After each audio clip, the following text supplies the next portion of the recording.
The artistic movement known as Le Grand Jeu, featuring writers like René Daumal, who was a student of Georges Gurdjieff, and Robert Gilbert Lecomte, known for his book of poems Black Mirror, was a surrealist group from the 1920s to 30s, following just after Dadaism and its anti-war sentiments, as noted with works like The Prussian Archangel. Le Grand Jeu means the great game, which was a phrase typically associated with games that involved risk, like cards, dice, or chess. Rudyard Kipling would make famous the term the Great Game in his novel Kim, since the Great Game was also the game being fought between British and Russian forces during the Second Anglo-Afghan War. Daumal would go on to influence Alejandro Jodorowsky via his work Mount Analog, which would influence Jodorowsky's alchemic and psychedelic 1973 film The Holy Mountain. Jodorowsky, of course, was part of the Panic movement. The word panic, etymologically, is linked to the god Pan, whose screams were known to cause the minds of men to go mad. Like Lovecraft, the horror brought about by Pan's screams was irrational and outside of the realm of reason. The Panic movement was founded by Fernando Arrabal, Alejandro Jodorowsky, and Roland Topor, who was known for works like The Tenant and Fantastic Planet. Arrabal, of course, was a known chess commentator. He is even featured in the Great Chess movie documentary from 1982, as well as being an initiate in the college day Petaphysique, involved in the useless research of Alfred Jarry's Science of Imaginary Solutions. Other members include Marcel Duchamp, Man Ray, Jean Baudrillard, Max Ernst, Raymond Queneau, the Marx Brothers, Umberto Eco, and Eugene Ionesco, etc., to name a few. Such men are known as transcendent satraps, where a satrap was the title given, of course, to a governor in ancient Persia, and were noted quite a bit in the Book of Daniel. There are, of course, many concepts involved in the college day Petaphysique, including the idea of syzygy, which involves the conjunction of opposing things. There is also the idea of the absolute, which is the notion of a transcended reality. There are many aspects of pataphysics in Nick Land's thinking, including the idea of the spiral, which was central to Jarry's works, used by the character Per Ubu. The concept of the spiral dealt not just with mathematical clarity to Jarry, but with the idea of understanding the duality and ambivalence of a being, which would, of course, cause contradictions and prove to be a paradox. This correlates to the idea of coincidentia oppositorum as well as syzygy itself. Like Deleuze's notion of the virtual or Land's idea of hyperstition, Jarry's pataphysics is the science of imaginary solutions. In other words, it underlines the basic occult and Neoplatonic concept of the Algoides or astral body, the egg or body without organs, a virtual potentiality linked to the idea of becoming other. It also links in well with the notion of summoning up things from our imagination or subconscious, akin to demonology, focusing on how the subjective or spiritual world could be understood in scientific terms, which is very anthroposophical. This should not come as a surprise since Jarry had a huge influence upon so many thinkers, being something of a proto-Dadaist himself, lost in shamanic states due to his decadent indulgence of absinthe and, of course, other alcohols. Now, a knight plays a game of chess with death in the 1957 film The Seventh Seal. The Seventh Seal is the final seal before the ushering of the seven trumpets, culminating in Revelation via the second coming of Christ, as noted in Revelation 8.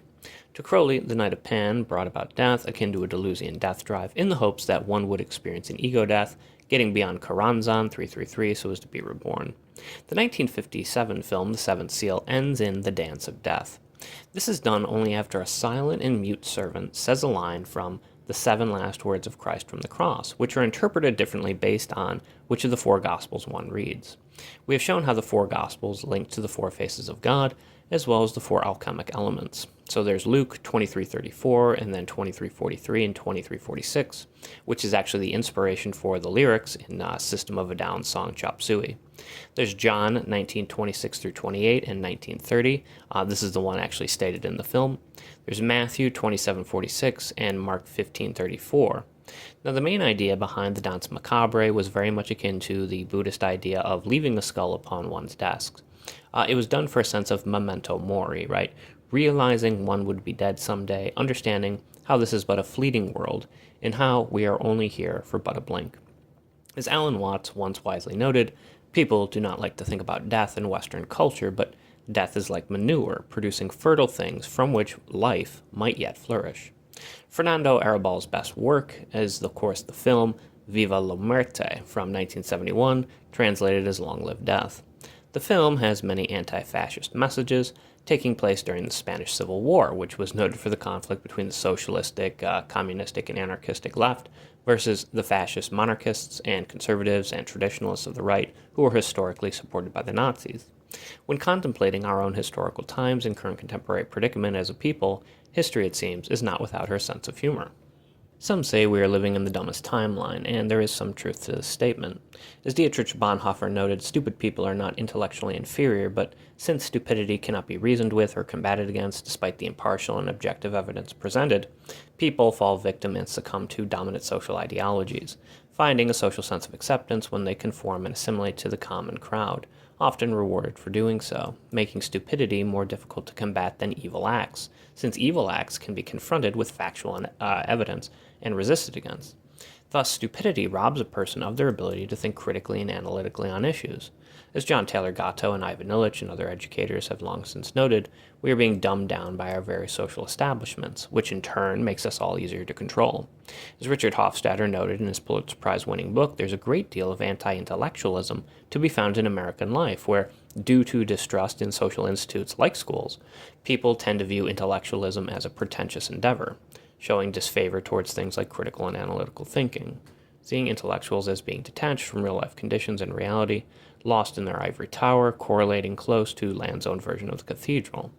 Accelerationism is not a call to action of any kind, after all, and with its reliance upon the noumenon, rational thinking is not really needed, since the noumenon is outside of human reason itself. As such, since we cannot ever know, then what is the point in being an armchair philosopher when experience is better suited? This anti-intellectualism causes crowds to follow common sense, but as we noted in a prior video, what is considered to be common and of sense is relative to a particular historical time period. It was common sense, after all, for landowners to have slaves, or to prevent women from voting. Change cannot occur if one cannot come to question the common lot in terms of what they find sensible. As the age-old adage often attributed to George Santayana goes, those who do not learn from history are doomed to repeat it. Soon, like Christ on the cross, we shall all be asking why we have been forsaken. But to be forsaken again is to be abandoned, to be deserted in the desert like the Jews in their exodus from Egypt, to be like Gershom, a stranger in a strange land, lost in nomadic lines of flight and rhizomatic assemblages, alienated as alien, other, or outcast, connected to the outside. And so we too are doomed again to wander endlessly, driven on by death so as to be reborn, the rebel Gnostic who seeks revolution akin to Copernicus or Galileo, which was discussed nicely by Bertolt Brecht in The Life of Galileo, where heresy is something the Antichrist admits to with honor. Christ died so as to be reborn. The seventh seal dealt with death over a game of chess.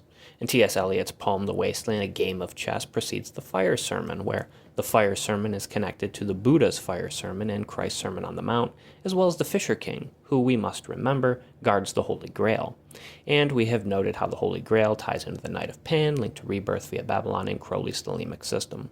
Eliot's poem ends with the idea noted in the Brihadaranyaka Upanishad, where Atman, the inner self, and Brahman, the absolute or universal reality or universal consciousness, are connected, akin to Jungian individuation, forming the quote-unquote self. So again, we see the syzygy aspects involved, which we could also correlate to Land's numogrammatic and decimal model, where two opposing numbers equal 9, driven not by unity but by difference and rhizomatic flow. To Crowley, it is by dying and experiencing ego death that one overcomes the abyss, Karanzan 333 via the Book of Lies, and obtains the status of Magister Templi, the Master of the Temple. This involves, of course, the sucking of eggs tied to the astral body, the Agawides, one's daemonic genius, as Hermann Hesse noted in Demian, one's guardian angel, or, of course, the body without organs.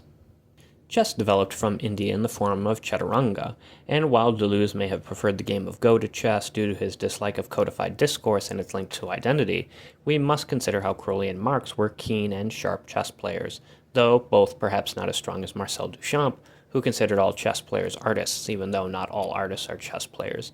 Chess.com lists some of his accomplishments, which I'll link.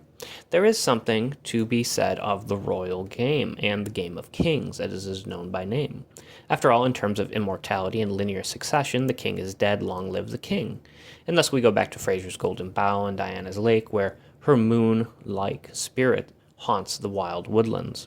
Perhaps she, too, can still hear Pan play his pipes in the pastoral groves of Arcadia. In the game of Go, one develops two eyes so as to stay alive and not be captured, fitting in with not being captured in Deleuze's sense, escaping to the outside.